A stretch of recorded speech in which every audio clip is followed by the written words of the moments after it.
Right, I just want to say first, my dad wasn't really playing keys then. This is actually what was happening.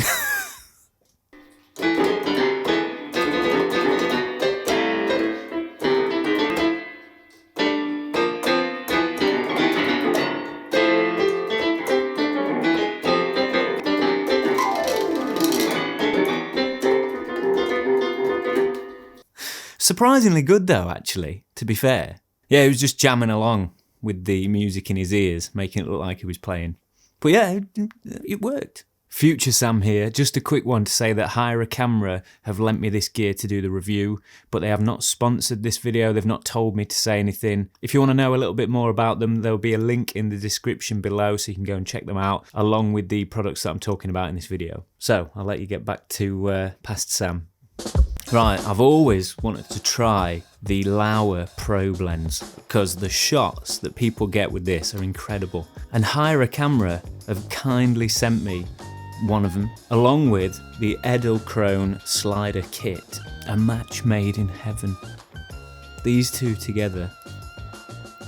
I have a short video that you can see here, basically explaining the key features of these two products. So if you want to check that out after watching this, you can do. But in this video, I'm going to be showing you more examples, as well as showing you how I filmed some of those clips in this intro, and a little bit of an in-depth look at the products themselves and what I think to them, and some little tips if you're going to do similar things. Right, so let's have a look. First of all, the slider. We've got the Edelkrone V5 kit.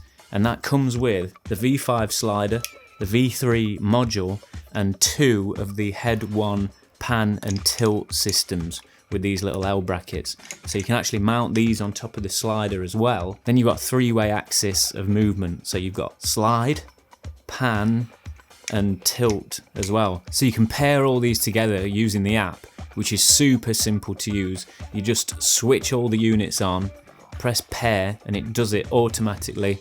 No cables, no spaghetti junction, it's all wireless. Choose your start and end points for all your axes, press go, and then it starts, and you can loop that as well, so you can just get continuous shots. Great for B-roll stuff, especially product shots. Set it going and let it do its thing. So you know that if you are doing product B-roll stuff, you're gonna get the smoothest motion possible, because this is doing it for you, basically. No more handheld jerkiness. Another bonus to the V5 slider is that it actually moves. So you've got the length of the slider as it is, but it actually has a longer movement because the rails actually move. Another thing that does is when you're doing a dolly shot, so you've got the slider lengthways, on a normal slider you would see the end of the slider in the shot, but with this, you don't see that because the end of the slider rails stay out the way, basically. Genius. You can also set this up on an incline. It's got an incline safety mode, so it will tell you if it's too much of an angle or if it's not the right tension and stuff like that. Excellent design. I love it when sliders can handle a camera on an incline because it opens you up to even more creative style shots. Love it. Then you've got these little legs on here, so if you just want to mount it on a desk or a table or on the floor, then you can raise it up a little further with these locking legs.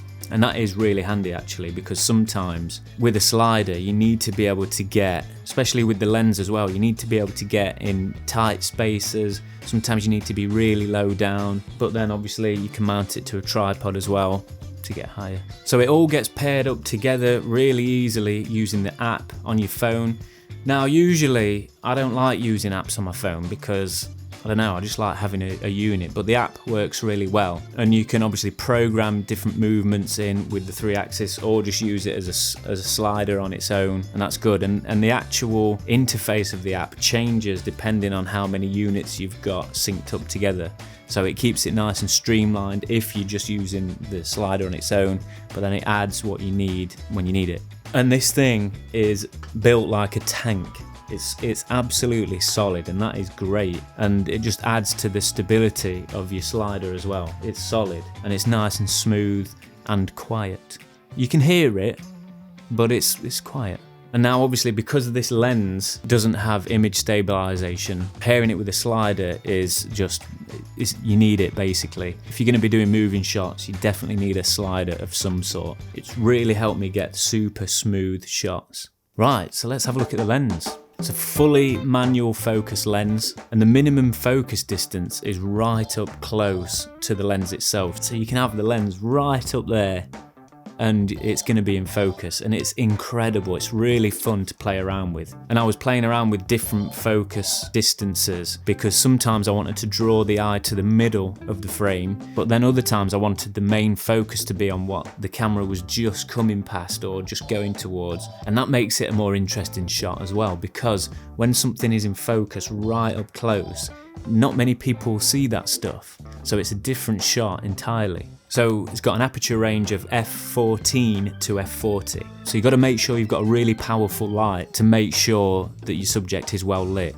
especially if you're using slow-mo and higher shutter speeds. But if you've got a slider, you can set it nice and slow, so you probably get away without using slow-mo. That would be my advice, and try and get as much light into the scene as possible. But f14 isn't all that bad, because don't let it put you off, because it helps keep things in focus. If it was any more wide open than that, it'd be really difficult to keep focus, or it'd be just a really narrow slither, slicey of focus, and that wouldn't be nice to look at, because it'd be hard for us to see what was going on, and then the rest of it would be blurred. It does actually have a light in the end. It's got LEDs in the end, and you power it using a USB cable from here, and it's dimmable. And that's great in some situations, but not all the time, because you don't always want that flat light where the light is directly shining in front. For example, it doesn't really work very well on this thread shot. It looks great in the cards because it's going through and the light is spilling out onto the sides and not the middle, but it doesn't look so good on the thread Flintstone. Love this long snout because you can get really close to where you need to be, and you can also move through objects. Perfect again for like going in between things like this pack of cards, or if you're doing like a chessboard. It enables you to get loads of depth in your image because it's like constantly moving past things all the time.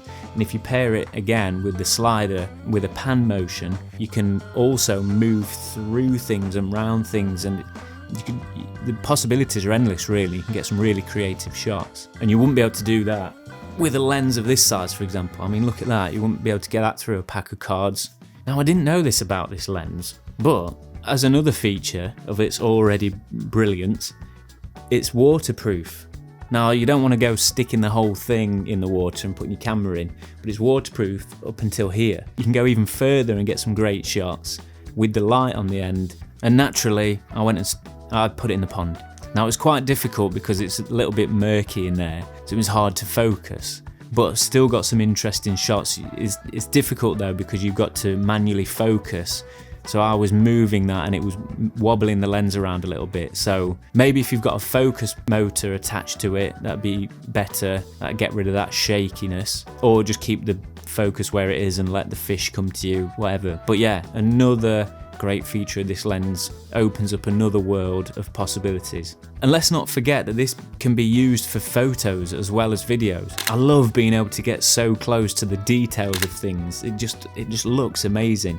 Again, with it being a wide angle, you don't often see that field of view on close-up shots, these macro shots. With it being 24mm, you can get more in the frame but still get super close. So I just want to say another massive thank you to Hire a Camera for lending me these pieces of gear. It's been so much fun messing about with these things and seeing what they can do. But if you're thinking about hiring equipment for your next shoot, definitely worth checking out Hire a Camera, because the customer service and the service itself is phenomenal. They always go above and beyond. Whoever you get on the phone, super friendly, they're always willing to help, and it's just a pleasure to work with them. They know what it's like to be in the industry, so the service they provide is absolutely spot on. They want to make sure that they get the gear to you on time and safe, and they're just amazing.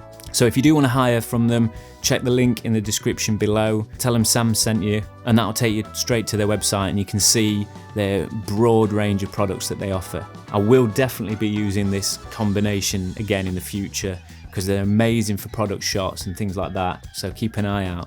But yeah, thanks so much for watching. Don't forget to subscribe to the channel for more gear reviews and tutorials. Go and check out Hire a Camera, incredible. Follow them on Instagram as well. Have a great week, and I'll see you in the next one.